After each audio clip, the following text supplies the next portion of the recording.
Assalamualaikum warahmatullahi wabarakatuh. Selamat bertemu kembali dengan saya.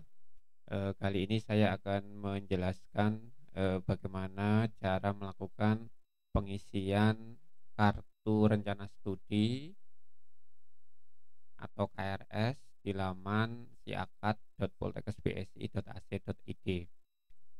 Sebelumnya kalian harus mengakses dulu lamannya lewat browser kalian, yaitu dengan alamat siakat titik poltekkes pakai double K, kemudian min bsi titik ac titik id. Kemudian silahkan login menggunakan username dan password yang telah diberikan.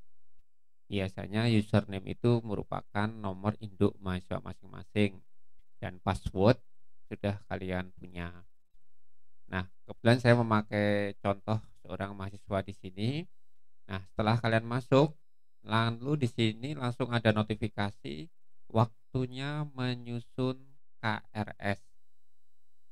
Nah, karena ini sudah semester ganjil tahun akademik 2021, di sini sudah ada pengumuman periode penyusunan KRS sudah dibuka dari tanggal 18 Agustus 2021 sampai dengan 18 September 2021, seperti itu ya. Kemudian silahkan klik mulai mulai KRS. Nah, seperti ini. Nah, pada saat kalian mengisi mulai KRS, di sini mahasiswa belum menyelesaikan pembayaran tagihan. Klik di sini untuk melihat tagihan dan melakukan pembayaran. Nah, sebelum melakukan KRS, mahasiswa harus melakukan pembayaran tagihan. Untuk syarat KRS minimal kalian harus membayar sejumlah 500.000 ke bagian keuangan. Pembayaran bisa dilakukan lewat transfer atau lewat ShopeePay yang telah disediakan virtual account-nya. Misalnya saya akan melihat di sini, klik di sini tagihannya. Nah, tagihannya misalnya seperti ini nih, sebagai contoh saja. Kemudian nanti kalau sudah bayar, kalian nanti akan melakukan konfirmasi pembayaran ke bagian keuangan, biasanya ke Pak Wawan. Maka dari keuangan akan melakukan validasi atau persetujuan bahwasanya kalian sudah membayar. Nah, saya di sini contoh dari keuangan. Misalnya saya akan memvalidasi punyanya contoh mahasiswa tadi. Ini punyanya ini inquiry. Nah, misalnya tagihannya yang 221 ini saya centang.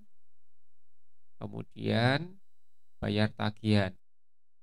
Nah, ini bayarnya saya centang juga, kemudian bayar tagihan.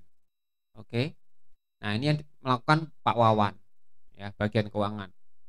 Maka berhasil melakukan pembayaran. Berarti pembayaran atas nama mahasiswa ini sudah divalidasi oleh bagian keuangan. Nah, setelah divalidasi oleh bagian keuangan, maka kalian nanti baru bisa kembali lagi ke sini. Kemudian setelah itu ke akademik, kemudian di pengisian KRS, maka notifikasi merah yang tadinya kalian diminta membayar itu sudah hilang. Sudah hilang. Ya, jadi seperti itu langkah-langkahnya. Nah, kemudian cara mengisikan KRS, kebetulan yang tak pakai semester 5, kemudian batas total KRS 24, periode akademiknya 2021, artinya semester 2021 ganjil. Nah, KRS belum diajukan, maka kalian harus memilih kelas sesuai dengan buku panduan akademik. Jadi di sini ada buku panduan akademik.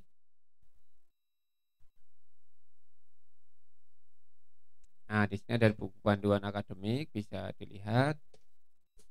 Nah, kebetulan di sini semester 5 ada buku panduan akademik, misalnya di sini nih.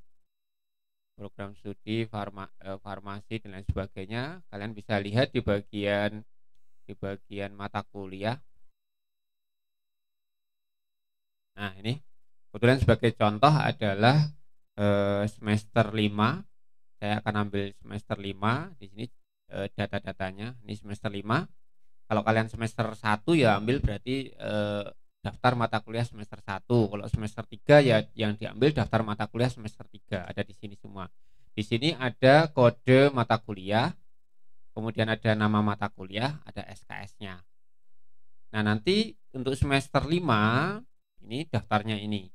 Nah, daftar mata kuliah di Poltekkes BSI itu merupakan paket. Jadi paket mata kuliah. Karena paket mata kuliah, maka nilai-nilai atau yang sebagai pertimbangan untuk mengambil KRS adalah nilai-nilai di semester ganjil tahun sebelumnya. Misalnya nanti ini semester 5, maka yang dilihat sebagai pertimbangan pengambilan KRS adalah nanti nilai-nilai semester 3. Siapa tahu nanti nilai-nilai semester 3 kalian yang dulu masih ada nilai-nilai mata kuliah yang masih belum memuaskan, ya. Oke. Sekarang kita akan melakukan KRS. Misalnya di sini ada biostatistik, kita copy saja di sini. Kemudian kita klik di sini di menu mahasiswa KRS, kita klik pilih kelas, kemudian cari kelasnya, langsung dipaste di sini biostatistik, kemudian dicari. Nah, maka sudah ada kelas biostatistik di sini. Nah, untuk kelasnya itu sesuai dengan kelas yang telah dibagi oleh program studi masing-masing. Biasanya kalau teori itu ada 1, TD1, TD2 atau FA1, FA2 dan lain sebagainya. Untuk praktikum adalah TDA, TDB dan lain sebagainya. Nah, untuk kelasnya itu biasanya tidak berubah-ubah. Kelasnya misalnya saya ini kebetulan yang ada TD1 ya saya ambil TD1. Nah, ini misalnya kelasnya TD1, ini saya ambil yang ini. Karena nanti ini kelasnya bisa macam-macam, bisa ada banyak nih, TD1, TD2, TD3 dan lain sebagainya. Kebetulan yang dibuat baru yang TD1. Setelah kita centang, kita simpan KRS. Nah, maka ini sudah masuk. Ini baru mata kuliah yang pertama, biostatistik. Kemudian mata kuliah yang kedua kita copy saja di sini. Kemudian pilih kelas lagi, kemudian kita cari, kita ini. Nah, serologi garangan adalah 2, belum ada kelasnya, belum ada dibuat. Atau coba kita centang kodenya, ada belum? Oh, belum ada. Kalau belum ada nanti tunggu. Kemudian yang berikutnya, nah seperti ini, belum ada juga. Kemudian yang berikutnya, kalau kelasnya tidak muncul, itu bukan berarti tidak ada, karena itu dari prodi itu belum membuat kelasnya. Nah, lakukan hal yang sama. Misalnya ini SIM-UTD sudah ada belum ya? SIM-UTD, oh belum ada juga. Manajemen operasional sudah ada belum? Belum ada juga. Coba saya cek yang sudah ada.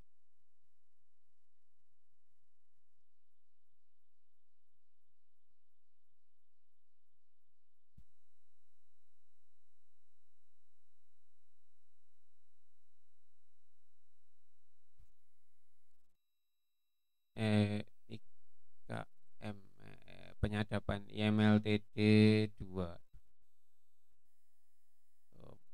semester 5. Oke, ya.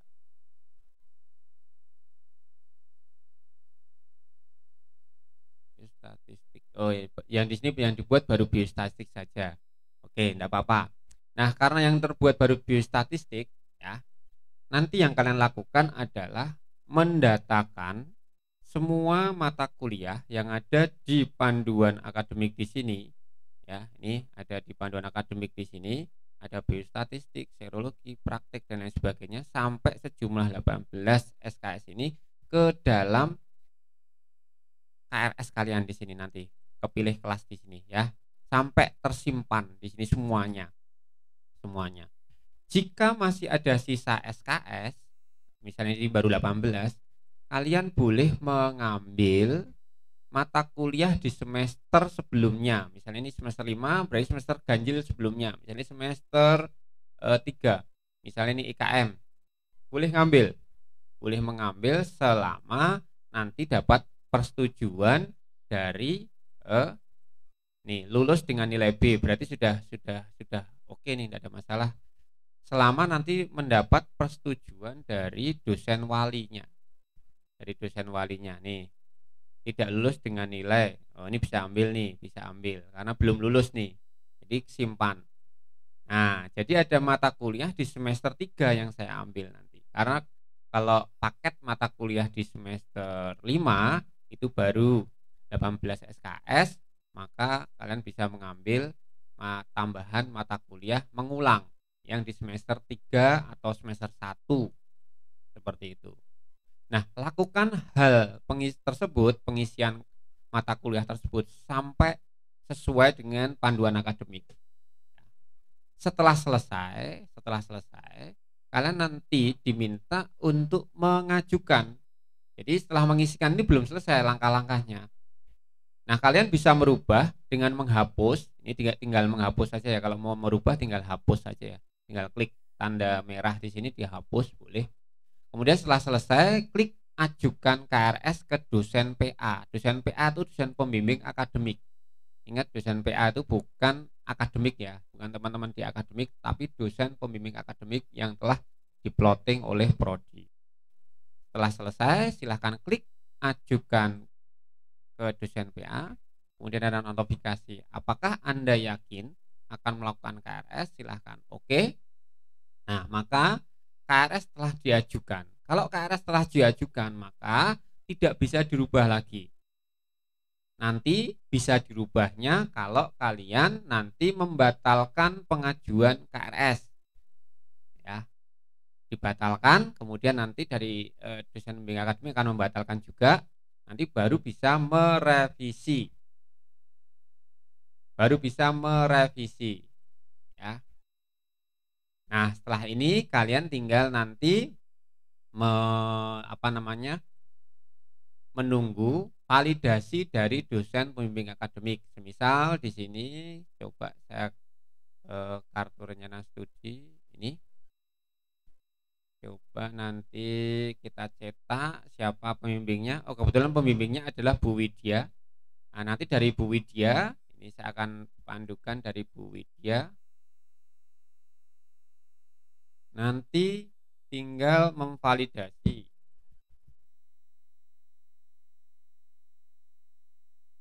Nah, di sini pembimbing akademik angkatan yang sudah KRS, si statis namanya Indri. Nah, ini Indri dari TTD sudah mengajukan KRS, IPK sekian, KRS belum setujui. Kalau KRS kalian belum setujui, maka kalian wajib nanti konsultasi. Kenapa belum setujui? Ya.